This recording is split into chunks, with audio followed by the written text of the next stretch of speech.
Hello, welcome to episode 9 of the Bitcoin Game. I'm Rob Mitchell. I'm not a cryptocurrency expert. I'm just a regular guy who got captivated by Bitcoin in early 2013. This podcast is my chance to talk to and learn from people involved in cryptocurrency. In December 2014, I went to visit Gray Bright, an Australian currently living in Los Angeles. He's been a maker since his youth, and he graduated with an advanced degree in Robotic and Mechatronic Engineering. He has notable experience in product development, but what Gray enjoys most is hardware-software creations that bring a smile to his face. Cross this background with his keen interest in cryptocurrency, comedy, and entertainment, and I thought Gray would be really fun to interview. Remember that this interview was recorded in late 2014, so when we talk about last year, we mean 2013, and we say next year, we mean 2015. For links and photos, please be sure to check out this episode's page on letstalkbitcoin.com. Today I'm here with Gray Bright. Hey, how you doing? Thanks for having me, Rob. I really was intrigued by you. We had a Los Angeles Bitcoin meetup. Boy, I don't know, was that a year ago now? I think it probably was. I've lost all track of time. It might either earlier in the year or a year ago. Yeah, somewhere around there. Yeah, so it was, I can't even remember. We've been at so many different incubator type spaces. Yeah. Do you remember which space this was? This one was at Cross Campus at its old location on Broadway. Yeah. Okay. And the whole event was supposed to be people in the community presenting their projects. I think it was 5 minutes. That's right. It was the premise of the night was show and tell, but it was show and tell your business. And so people were there to show that they required investment for a new business, or they wanted to show that they had a new marketing strategy. I took it on the literal form that I thought it was a show and tell, like in a primary school, and that people were going to bring along things that they had built. So I was the only person with a physical product that night, but it was a good night. I thoroughly had a ball. I'm taking exception to that because I was there with a physical product, my Bitcoin keychains. Oh, okay. Yeah, very good point. And I screwed up that night because as a non-technical person, I thought, okay, I'm going to talk to all the people who come who want to know how to be more involved in Bitcoin. And then when I asked everyone to raise their hands who was not a developer, there was 3 people there, and none of the developers really cared about non-technical ways to be involved in Bitcoin. So my presentation fell flat. But yours was probably the highlight of the night. And I couldn't tell how much was what you brought and how much was who you were. Turns out you're a stand-up comedian. For fun, yes. Yep. For fun. Absolutely. And you could tell during your presentation. It was just very entertaining. And is this the actual Bitcoin This ticker? is it, yeah. So back at Cross Campus, it was actually in a cigar box. At that stage, I hadn't laser cut the case. And so what I'm showing here, for those listening on the podcast, in front of us, we have basically what looks like an old arcade cabinet in a clear laser cut container. There are then 3 displays on it, and the top display is the live last price, the middle display is the live sell price, and the bottom display is the live buy price. It also can display high, low. It's taking value from the BTC network, and it used to take, this makes me sad, it used to take Mt. Gox, but there's just nothing there anymore. How it's doing it is it's pulling the APIs, taking it basically from BTCE into an Arduino Yun. We're then passing data and shipping it out to these LED displays. And the reason I built it was actually, I know that we can see the price of the network on our phone or on our computer. We can see it in so many locations. But there's none that really give it that sort of tangibleness of it sitting there continuously acting like a live stock ticker or something that you would see like in the stock market or anything like that. So that was why I built it at the beginning. And now, it's just a piece of technology that sits around my house continuously reminding how much the market's dropped in the past year or so. And I never know if I want to touch price with people. Do you feel like talking about Bitcoin price? Oh, look, there are so many theories around it. I very much have enjoyed sort of most moments playing with Bitcoin. So whilst, of course, I would love the price to be higher, I understand where it's at, and I take it that's just, it's the way it is. As much as maybe I just validated in my head the loss at the moment, and I can attribute that to just saying, well, I've had a good time in the network. I've had fun. I've built things. I used to mine this lounge room that we're in. There used to be a miner in here, and it was boiling in here. The heat that it used to pump out was incredible. And so I'm glad to have gone through all that experience. So the price, it is what it is. So what type of mining rig did you have? It used to be a Butterfly. Yeah, 60. And my delay period was probably, I think, 5 months from order to receiving. When I ordered it, it was sort of, from memory, I got it at the $1,299 stage, $1,299, I think. I saw that then over time Butterfly Labs started to increase price. I enjoyed it. It was a nice device. The good thing about that one was it was simple. I could run it through a Mac very easily. It wasn't as complicated as sort of throwing in a GPU miner or anything like that. So whilst there was a lot of resentment towards Butterfly Labs, I did wait some time, but it served its purpose. So is this 2013 or 20? It must have been maybe 2013 that I ordered, I expect. Seems like mining was already pretty hard at that time. I guess it was... Look, the difficulty from memory was at least in the millions. Absolutely. Nowhere near the scale that it is now.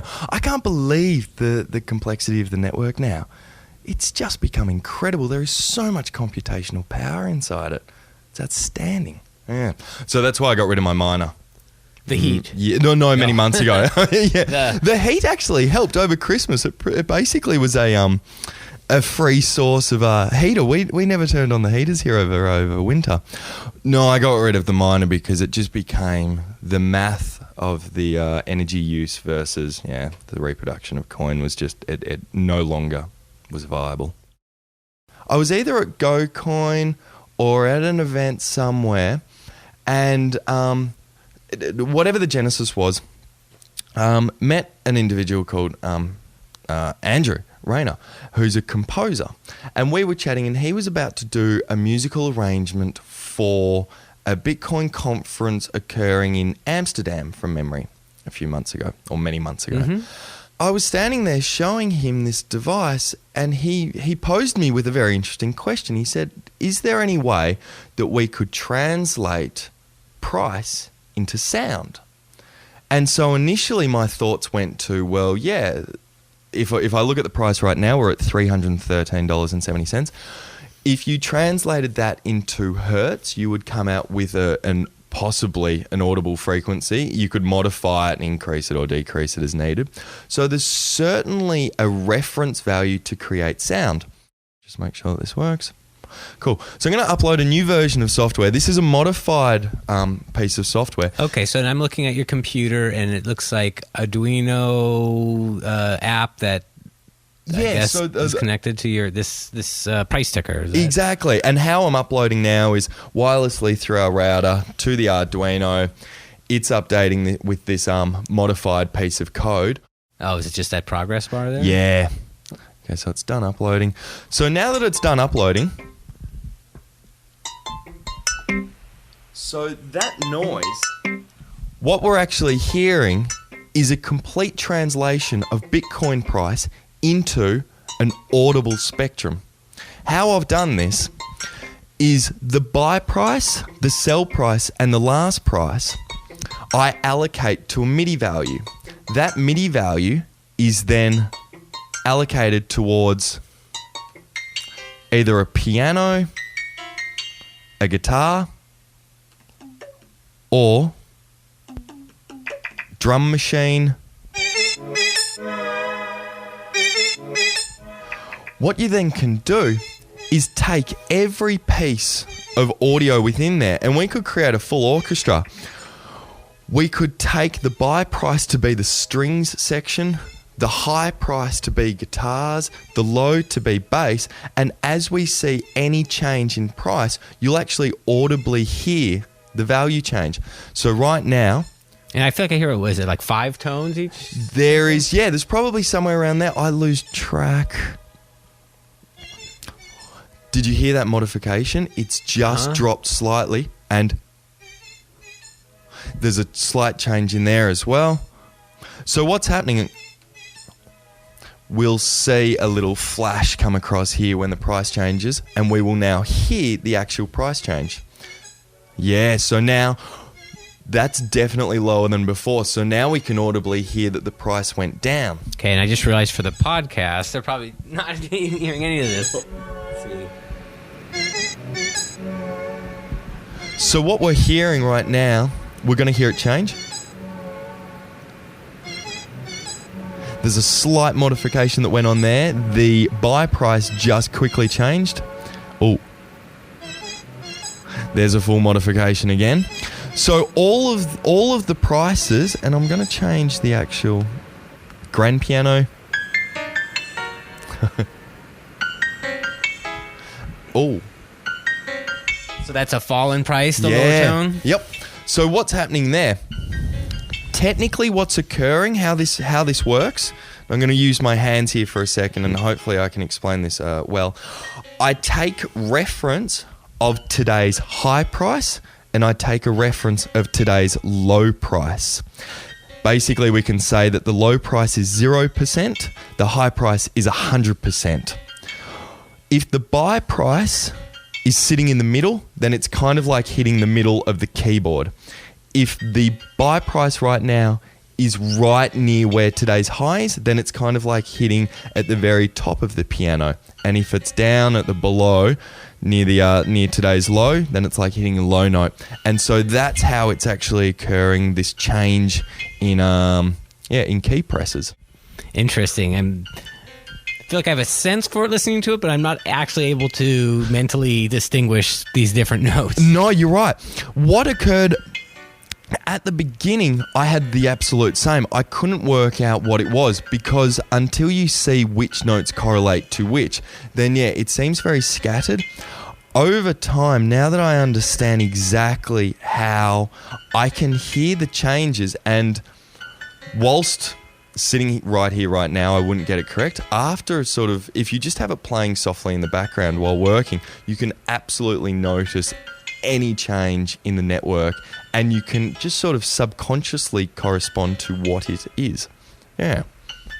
So you feel like you can tell if it's the buy or sell price that just moved? To an extent, yes, because and I may get this wrong, but from memory I coded it so that it's the buy price is the first sort of three notes, the sell price is the next three notes, and then the last price is the trailing end. Okay, thanks. Now I do hear the two groups of three now that you say that. Yeah. And how it's what we're hearing is, even though dun dun dun dun, we're hearing it's actually a Fibonacci sequence of numbers that I've injected in. Those Fibonacci sequence are then moved up and down the keyboard depending on where the price rests. So whilst the actual progression of keys remains the same, the location of where they're played along the keyboard varies depending on the price. I should get like a whiteboard to explain it. Okay, so you, by the request of a composer who is going to be performing at the Amsterdam? Yeah, what we ended up doing was, at the time, we got the price to spit out just a long, basically, I think from memory, it was about 30 seconds of this movement during a very volatile period of the price. Andrew then translated that into an actual sort of not orchestral movement, but just a musical frame that was played so that whilst it still sounded nice to the ear, there was actually Bitcoin theory within it. So it was an interesting concept to take. Like, as we hear this, there's a level of chaos to it. Even though there's the Fibonacci sequence, there's a level of chaos because of the price. He took that and then built some just gradual movements around it so it didn't sound as almost jarring and chaotic as this sounds. So was this music performed at I think that was Bitcoin Foundation? Yeah, possibly, yeah. From my understanding, yeah. It was used during either the introduction or in between interviews. I'm not too sure. But okay. From my understanding, yeah, it was played there. I just heard it change. Yeah, the big change seems like. Yeah.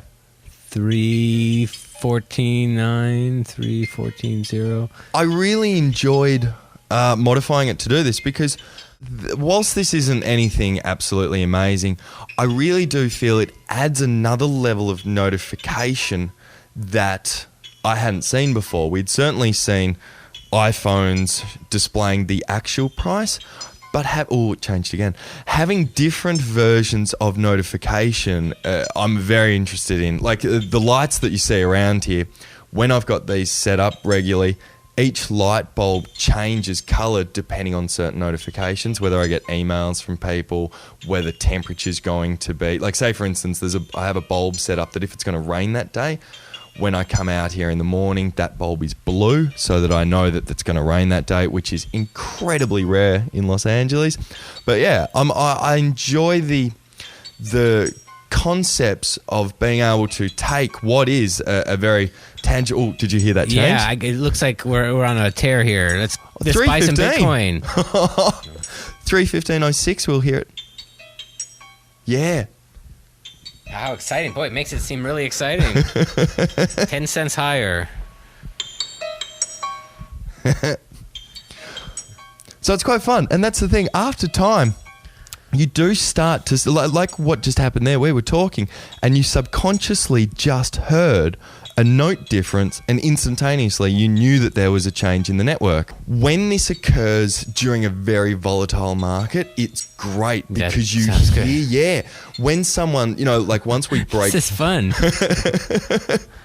When you break through, like say a price wall, and all of a sudden you have a fluctuation that really takes you from like today's low all the way up to today's high very quickly, you hear it go from like the entire spectrum of notes, and it's a very exciting thing. What was that? That was quite a little jump there.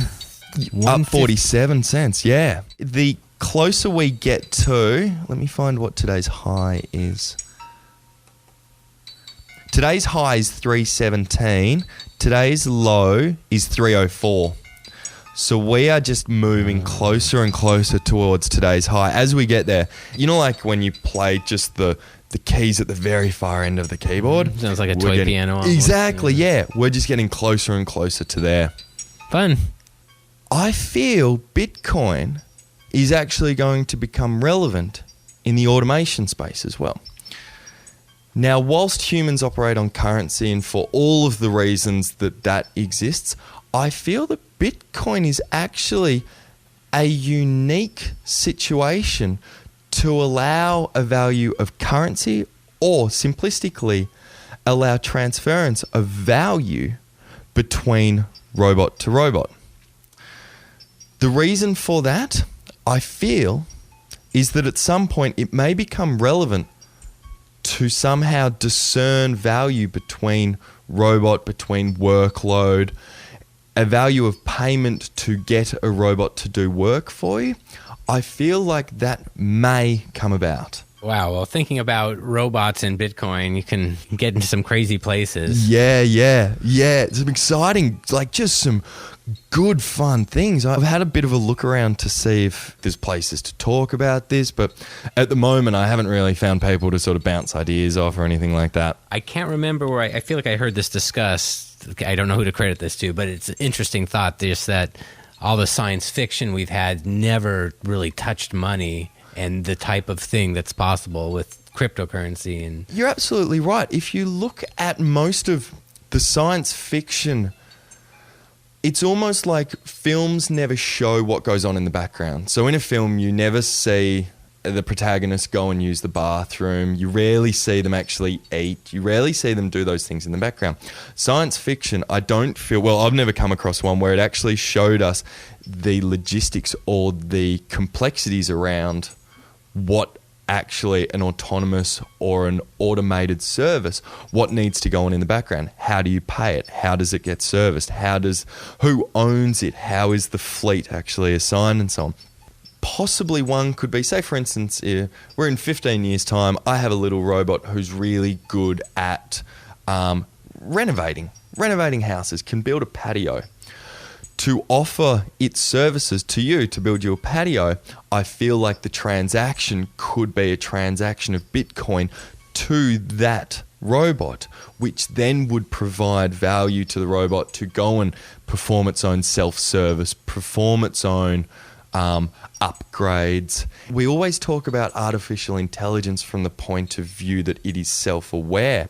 I feel like being self-aware means that it also needs a method of simplistically looking after itself, upgrading.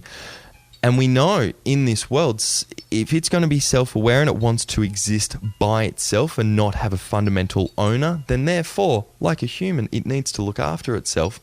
And I think, maybe Bitcoin will be how it transacts with society. All right, so I can't help but worry if it's somehow a sentient robot programmed to get Bitcoin.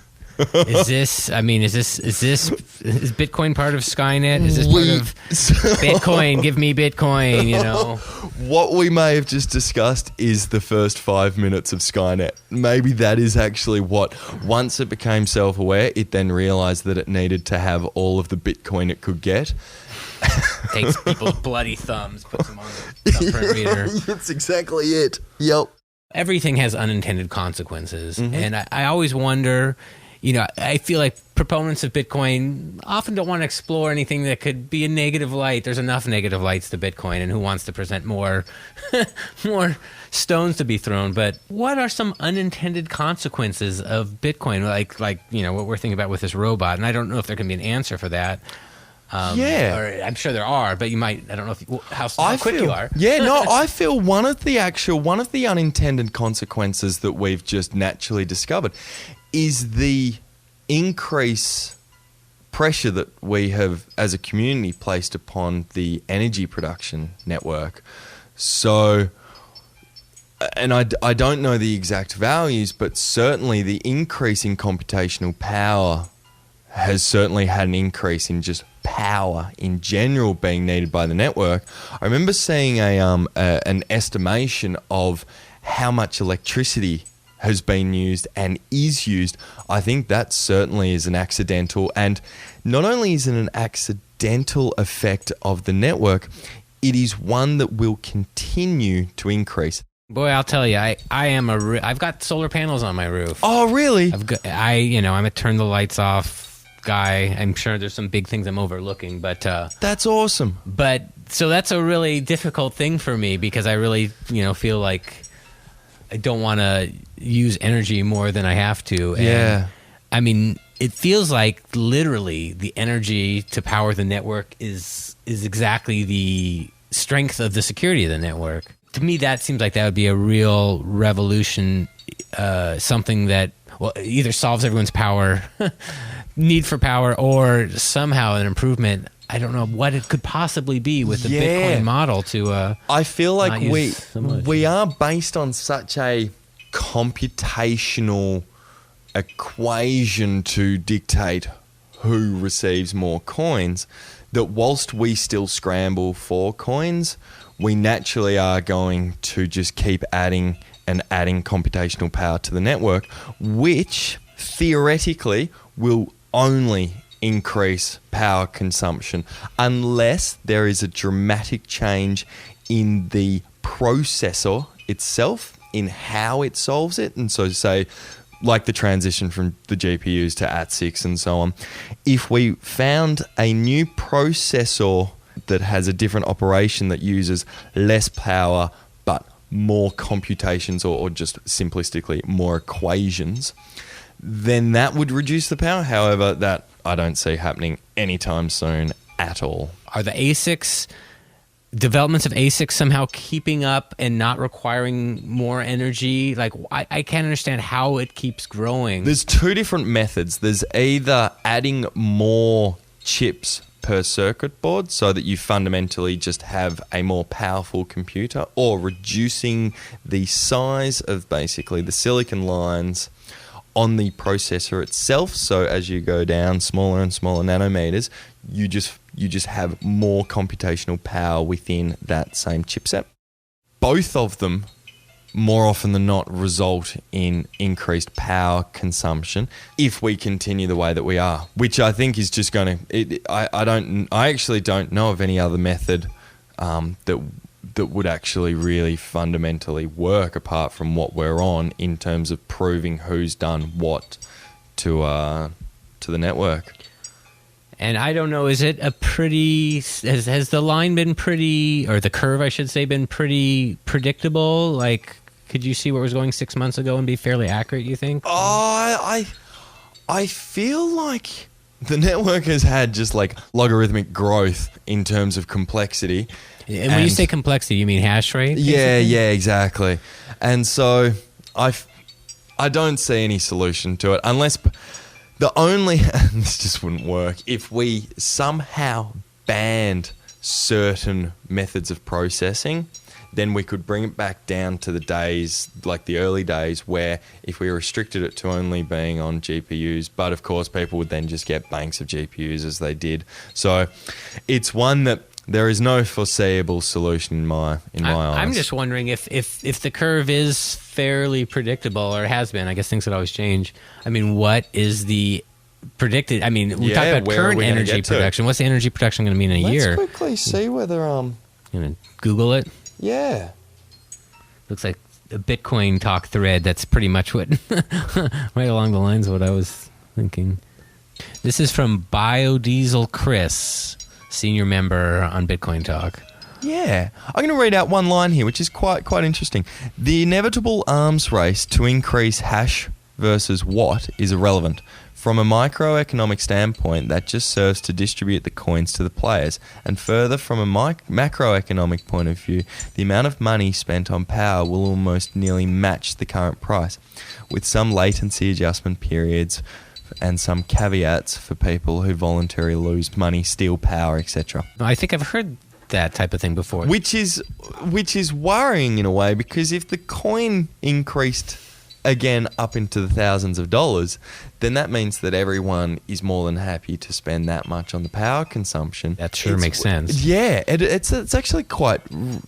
It's one I hadn't thought about before, but that is actually the negative, as you were saying before, the negative ramifications of Bitcoin. If we actually do see Bitcoin go up into the $1,000, $5,000, $10,000 marks, we are also going to see people thinking it acceptable to spend that much on power consumption. And we're going to, they'll probably buy more computing power because the price is higher, spend more on electricity because the price is higher. Those are the accidental negative ramifications that come about by having a higher buy price, or a higher price in general. Today's magic word is robot. R-O-B-O-T.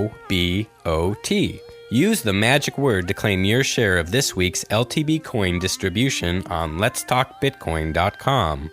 Adam B. Levine and his talented staff of coders are implementing new interfaces and uses for LTBcoin, and it's easy to sign up for a counter wallet and an LTB account. So what are you waiting for? I feel Bitcoin has certainly done what was needed for years, which was a currency for the internet, a universal currency.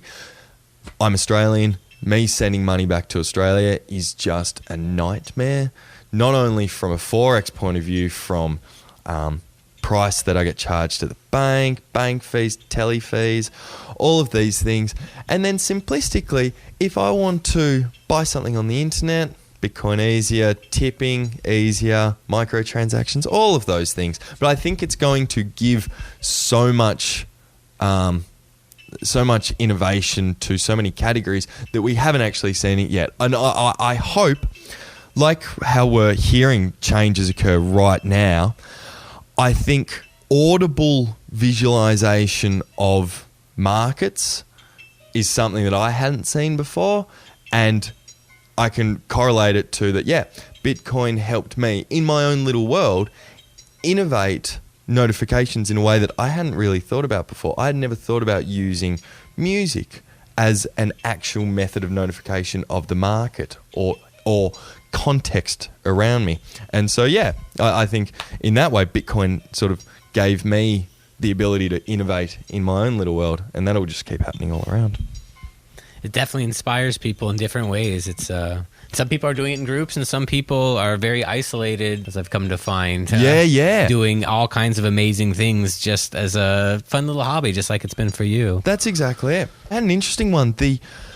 The Dogecoin community, when they came together to sponsor the NASCAR, I went out to a bar in Burbank and met up with about 30 Dogecoin enthusiasts that day.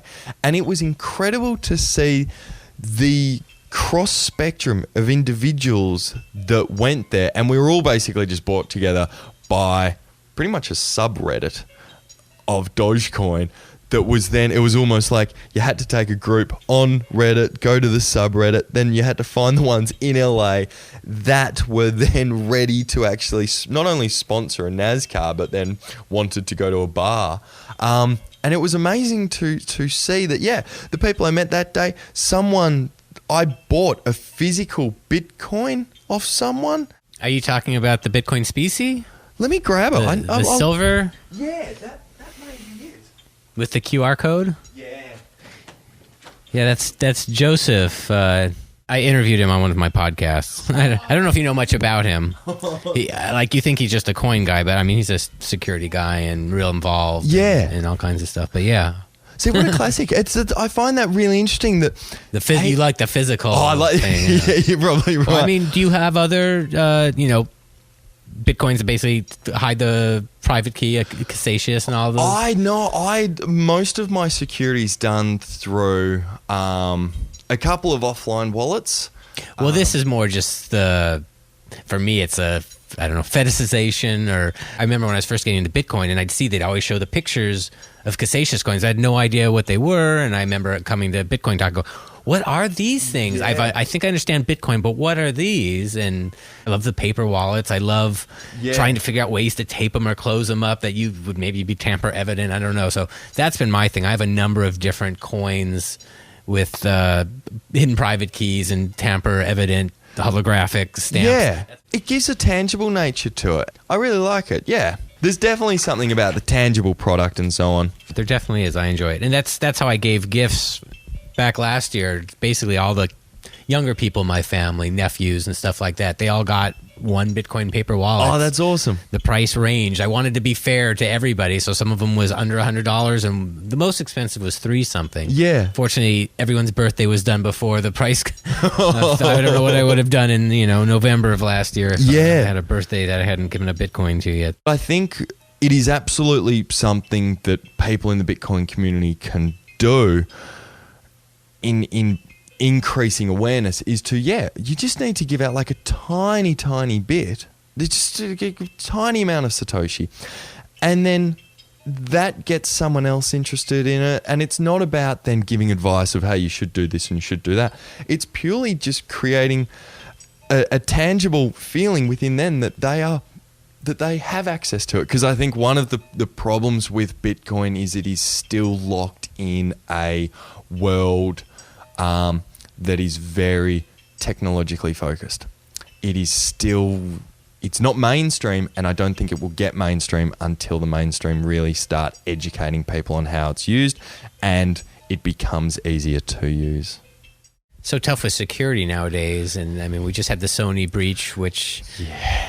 But just all the security, as things get more and more and more complex, that seems like, I guess, the enemy of security is complexity. How do you keep everything going? And I mean, I just assume that most of, friends and family who aren't real technical probably have a virus on their computer or something. I don't know.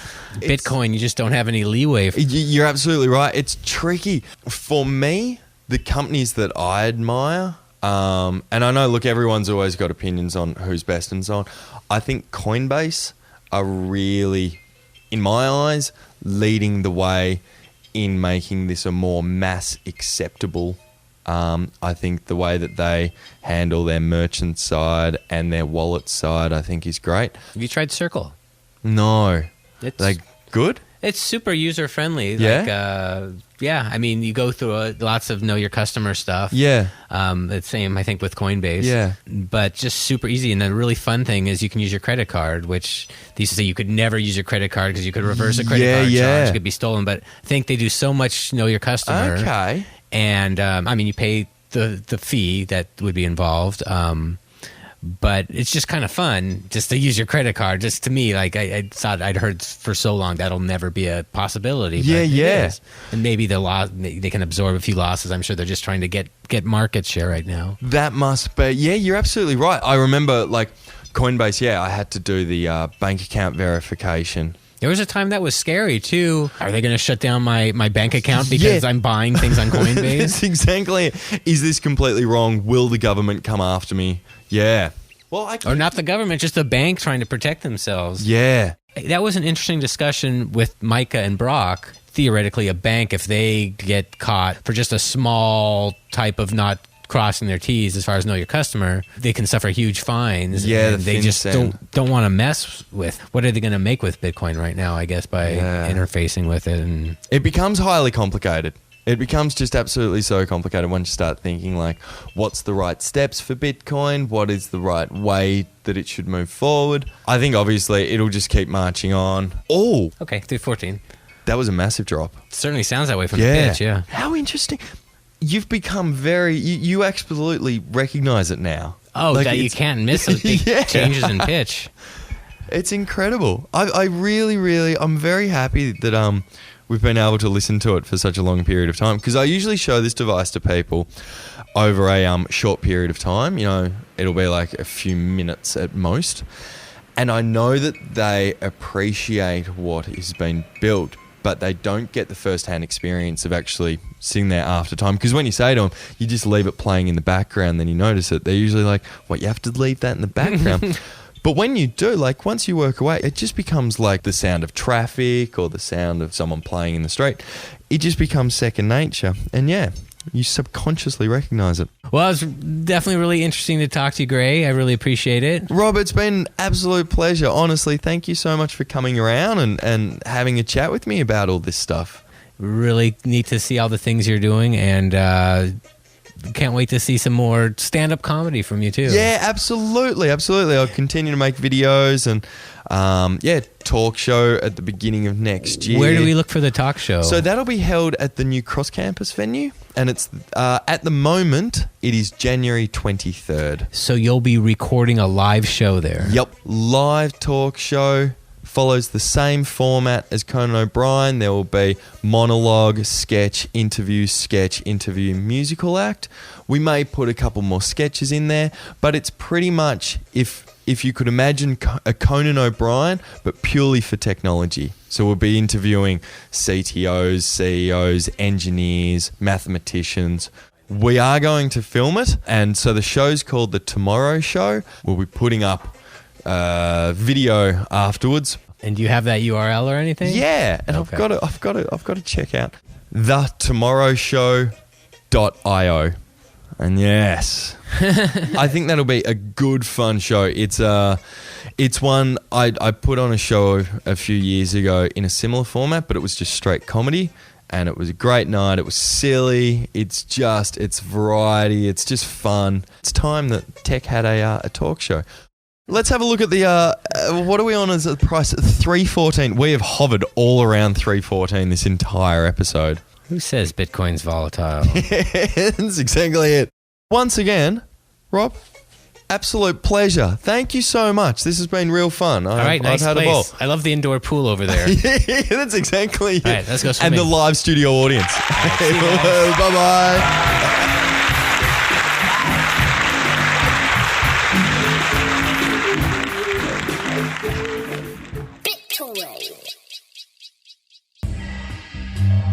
Thanks for listening to the Bitcoin Game.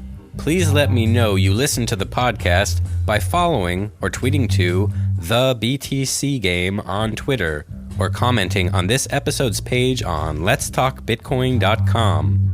You can find a listing of all the Bitcoin Game episodes at thebitcoingame.com. See you next time.